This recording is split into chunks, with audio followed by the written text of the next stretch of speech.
Mr. Scott. Oh, Mr. Garcia. I'm sorry, I did not recognize you at once. Oh. Please allow me to carry your case. It's civil of you. Thank you very much. I'm sorry the weather has been unkind for your visit. Ah, well, unkind for you, perhaps, but we British, you know, we're hardy souls. Ah.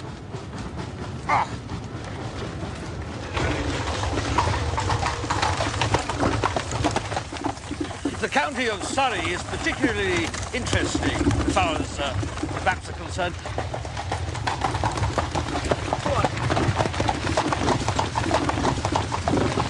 I'm looking forward to showing you my entire collection of Surrey maps. I mean, there's Maul and Ogleby. But I've got one or two here I can show you.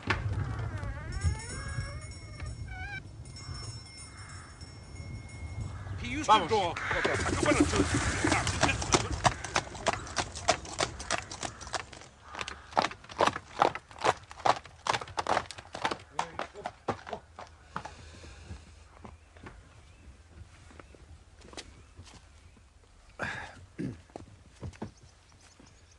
Eso va a ser todo por ahora. Puedes ensillar el caballo y guardar el coche. Ah, this is your house, is it? Yes, please. You're welcome. It's very nice. Very nice. I suppose, Watson, we must look upon you as a man of letters. How do you define the word grotesque? Grotesque?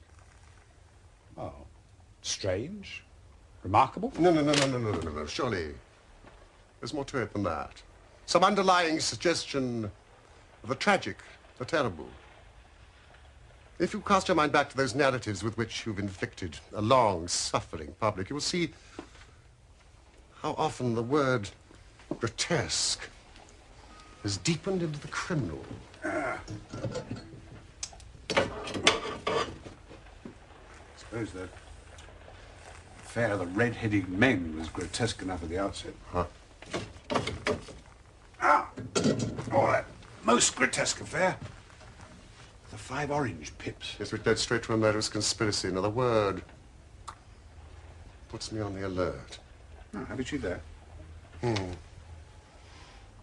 I've just had the most incredible and grotesque experience. May I consult you, Scott Eccles? Post office, Charing Cross. Oh. A man or a woman? Oh, man! No woman but sent a reply-paid telegram. She would have come. Did you see him? Oh, my dear Watson. You know how bored I've been since we locked up Colonel Carruthers. Life is commonplace. The newspapers are sterile. Audacity and romance seem to have passed forever from the criminal world. Of course I'll see him. Unless I'm very much mistaken, this is our client. Mr. Holmes. Thank you, Mrs. Hudson. Well, are you Mr. Holmes? Certainly. Yes, Mr. Holmes, I have just had a most singular and unpleasant experience. Really? Yes, never in my life have I been subject to such embarrassment and been placed in such a position. Please sit down, Mrs. Scott Eccles, my friend and colleague, Dr. Watson. Now, in the first place, may I ask why you have come to me at all?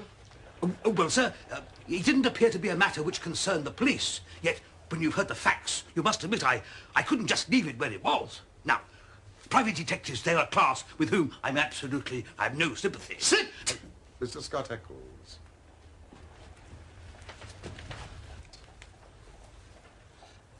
Well, nonetheless, having heard your name, Right, I sir. decided... Now, in the second place, why did you not come to me at once? What do you mean? Well, it is now 2:15. The telegram was dispatched about 1. No one could glance at your toilet in a tower without seeing that your disturbance dates from the moment of your waking. What? You're right, Mr. Holmes. Yes, I never gave a thought to my toilet. I was only too glad to get out of such a house. Oh, no, thank you. No. You see, but I've been running round making inquiries before I came here. See, I called at the house agents, you know. Oh, yes. And they said that Mr. Garcia's rent was paid up all right, and that everything everything was in order in Wisteria Lodge. No, come, sir. You know, you're like my friend Watson, who has the bad habit of telling his stories wrong end foremost. Now, please, arrange your thoughts and let me know in their due sequence exactly what those events are, which have sent you out, unbrushed and unkempt, with your dress boots and waistcoat buttoned awry, in search of advice and assistance.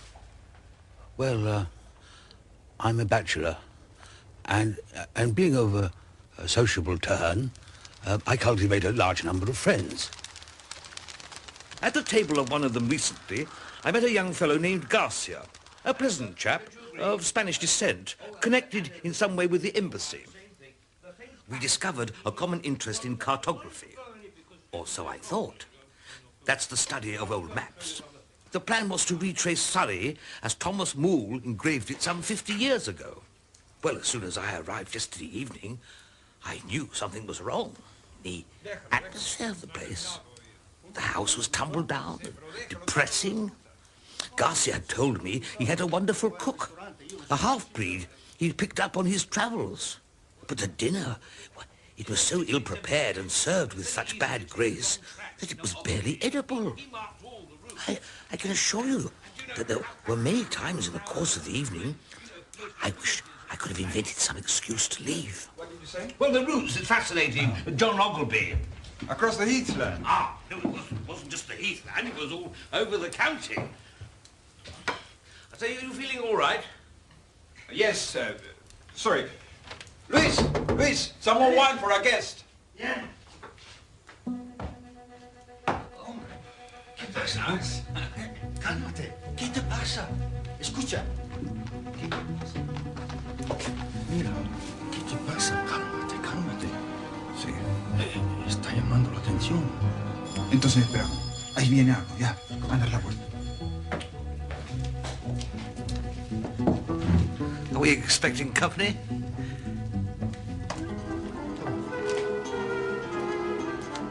I would like a drink of that, if it's possible.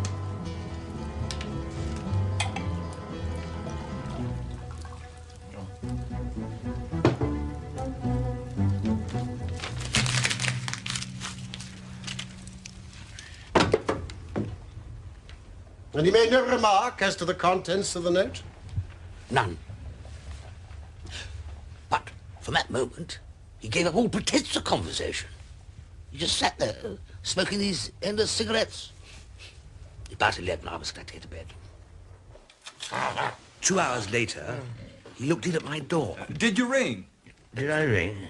Ah, please, don't wake up. It's nearly 1 o'clock. Please go back to sleep. Good night. And now I come to the amazing part of my tale.